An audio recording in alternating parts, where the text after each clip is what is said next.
Dental clinic के लिए Facebook ads run करना चाहते हैं तो इस वीडियो को आपने कंप्लीट देखना है। इस वीडियो में मैं आपको step by step road map समझाऊंगा और फेसबुक एड्स को आप कैसे रन करेंगे, कैसे स्ट्रेटजी बनाएंगे मार्केटिंग और कौन कौन से प्रमोशंस या डील्स की मदद से आप अपने डेली विजिट्स या अपॉइंटमेंट्स को बढ़ा सकते हैं। अस्सलाम वालेकुम व्यूअर्स, मैं हूं सलीम रजा हैकल। आप तमाम व्यूअर्स को डिजिटल हैकल यूट्यूब चैनल के ऊपर वेलकम करता हूं। फेसबुक एड्स सीरीज में आज की इस वीडियो में मैं आपको एक डेंटल क्लिनिक के लिए फेसबुक एड्स कैसे रन करने हैं, स्ट्रेटजी कैसे बनानी है, ये तमाम इंफॉर्मेशन इसी वीडियो में शेयर करने वाला हूं।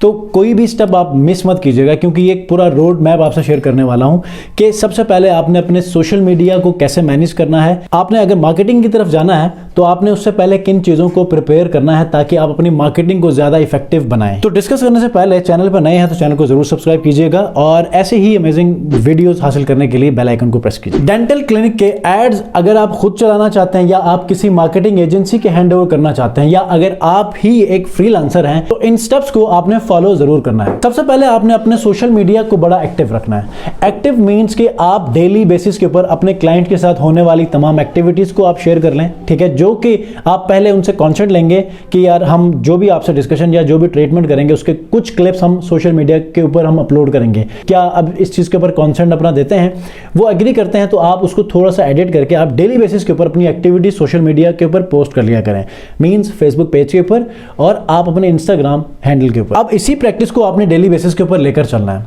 अब उसके बाद आपने क्या करना है कि या तो आप खुद चलाएं या किसी एक्सपर्ट को हायर कर लें या अगर आप फ्रीलांसर हैं तो आपने फिर इन स्ट्रेटजीज के हवाले से अपने क्लाइंट्स को डील करना है। सबसे पहले मैनेजमेंट के बाद कुछ एजुकेटेड पोस्ट आपने डिजाइन करके डेली बेसिस के ऊपर आपने अपलोड किया करना है। अच्छा, मैनेजमेंट के बाद आपने ये प्लान करना है कि आप मार्केटिंग तरफ जाएंगे। मार्केटिंग के लिए फिर सबसे पहले आपने बैठकर रिसर्च करना है कि आपका कंपेटिटर कौन है। पहले से जो आपके पास क्लाइंट्स आ रहे हैं उनका डाटा अगर आपके पास है तो और भी अच्छा है, आप उसका भी यूज कर सकते हैं, ठीक है। अगर नहीं है तो आप भी ऑनवर्ड जो क्लाइंट्स आएंगे आपके ऑफिस में विजिट्स के लिए आप उनका डाटा भी कलेक्ट कर सकते हैं, जैसे कि फोन नंबर, ईमेल, ठीक है। उसके बाद आप मार्केटिंग शुरू करेंगे। मार्केटिंग के लिए सबसे पहले आप कोई डील्स बना लें, प्रमोशंस बना लें, ठीक है।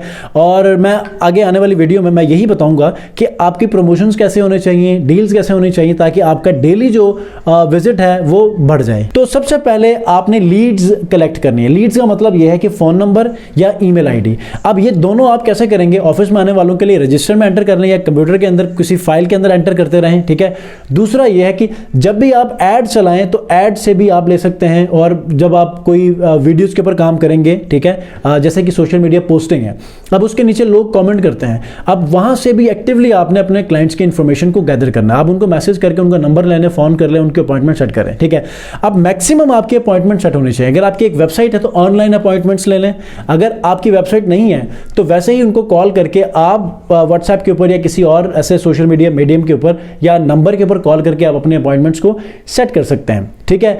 तो सबसे पहली बात यह कि आपने अवेयरनेस की कैंपेन चलानी है। अब अवेयरनेस के लिए आपने सबसे पहले अपने लोकली अपने सराउंडिंग जो एरिया है वहां पर सबसे ज्यादा फोकस करना है कि आप अपना ऐड वहां पर शो करें। उसके बाद आपने अपनी वेबसाइट के ऊपर ट्रैफिक लेकर जानी है और वहां पर अपॉइंटमेंट सेट करने हैं। अब अगर अपॉइंटमेंट सेटिंग नहीं होती तो अवेयरनेस के लिए जो भी आप कैंपेन रन करेंगे वहां पर कमेंट्स आएंगे, लोग आपसे मैसेज पे व्हाट्सएप के ऊपर बात करेंगे, तो वहां से जो भी अपॉइंटमेंट आपसे सेट हो जाती है, विजिट्स फाइनल हो जाते हैं, वहां से आपने अपनी डिटेल्स को शीट के अंदर एंटर करना है जो कि आप डाटा या लीड शीट बनाएंगे, ठीक है। मंथली वाइज बना लें और जिसके अंदर डेट वाइज आप हर एक की इंफॉर्मेशन को आप वहां पर एंटर करेंगे। उसके बाद लीड जनरेशन डेफिनेटली बहुत इंपॉर्टेंट है। अगर आप ऑनलाइन कंसल्टेंसी कर रहे हैं तो उसके लिए भी आपने यही यूज करना है और अगर आप विजिट्स लेकर फ्री में कोई कंसल्टेंसी आप ऑफर कर रहे हैं तो यहां पर भी आपने यही चीज फोकस करनी है, ठीक है।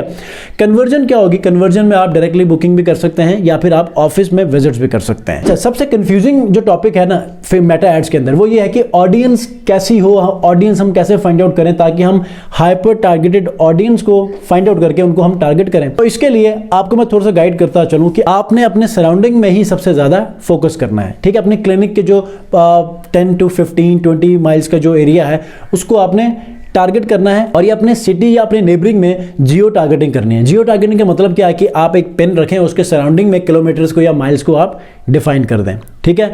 अब डेमोग्राफिक्स के अंदर आप शुरू कर सकते हैं क्योंकि जो डेंटल के अंदर इश्यूज सबको होते हैं, बच्चों को भी होते हैं और मतलब हमारे जो बुजुर्ग हजरात हैं उन सबको होते हैं। तो 18 से ऑनवर्ड 60-65 तक भी लेकर चल सकते हैं। अब 60-65 को ऑनलाइन अपॉइंटमेंट्स या फिर लीड सबमिट करने का तो कोई आइडिया नहीं होता, तो आप डायरेक्टली 50-55 तक जा सकते हैं, ठीक है। इसके अंदर बोथ मेल्स एंड फीमेल्स हो सकते हैं। अच्छा, यहाँ पर जो इंटरेस्ट और बिहेवियर्स हैं उसके अंदर डेंटल केयर है, ओरल हाइजीन है, टीथ वाइटनिंग है, ब्रेसेस है, कॉस्मेटिक डेंटिस्ट्री है, ठीक है।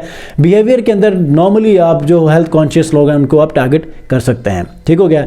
कस्टम ऑडियंस में आप लोग कस्टम ऑडियंस एक ही तरीके से बना सकते हैं, जो कि आपको हर बार मैं कहता हूं, अगर आपका जो डेंटल क्लिनिक है वो बहुत पुराना है तो आपके पास एक रजिस्टर होगा, उस रजिस्टर के अंदर मोबाइल नंबर्स और ईमेल्स लिखे हुए होंगे, या कोई वेबसाइट है तो वहां पर लोग सबमिशंस दे रहे होंगे, ठीक है।